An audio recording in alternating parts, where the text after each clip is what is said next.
మరి ఈ యొక్క ఉగాది ప్రారంభమయ్యి యుగము ప్రారంభమై ఎన్ని రోజులయ్యింది?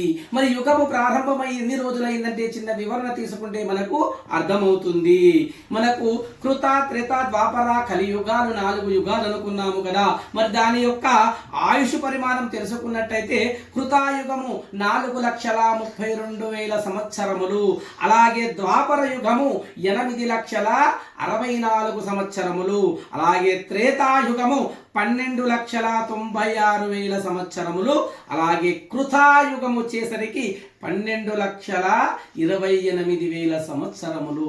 ఈ యొక్క కృత, త్రేత, ద్వాపర, కలియుగాలు మొత్తము కలిస్తే 43,20,000 సంవత్సరములు. ఈ యొక్క 43,020 సంవత్సరములు కలిస్తే అది ఒక మహాయుగం అంటారు. అంటే కృతాయుగము, త్రేతాయుగము, ద్వాపర యుగము, కలియుగము ఈ 4 యుగాలను కలిపి ఒక్క మహాయుగం అంటాము. మరి యొక్క మహాయుగాలు 71 మహాయుగాలు కలిస్తే ఒక మన్వంతరము. ఒక మన్వంతరం అంటే ఏమిటి?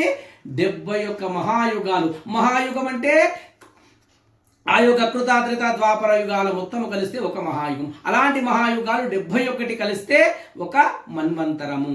ఇలాంటి మన్వంతరాలు 14 మన్వంతరాలు కలిస్తే ఒక కల్పము. అలాగే 2 కల్పాలు కలిస్తే బ్రహ్మకు ఒక్క రోజు.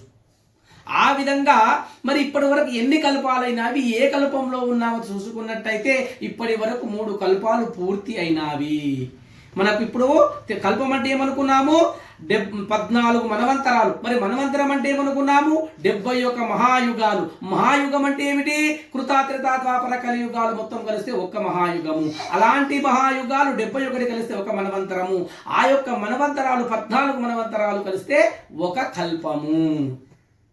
మరి ఇప్పుడు ఈ యొక్క ఎప్పుడు ఎంతసేపు ఎన్ని కల్పాలు అయిపోయినవి అని చూసుకున్నట్టయితే ఇప్పటి వరకు 3 కల్పాలు పూర్తి అయినవి. ఇప్పుడు మనము 4వ కల్పంలో ఉన్నాము.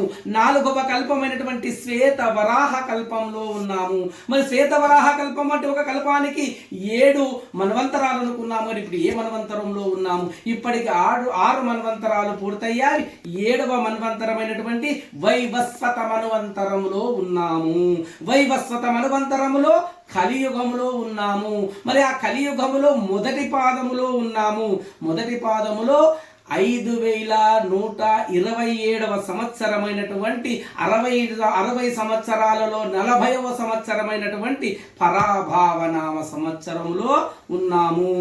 అంటే ఇప్పుడు ఎక్కడ ఉన్నామని ఖచ్చితంగా చెబితే శ్వేత వరాహ కల్పము, వైవస్వత మన్వంతరము, కలియుగము, మొదటి పాదము, అలాగే 5,127వ సంవత్సరమైనటువంటి పరాభావనామ సంవత్సరములో ఉన్నాము.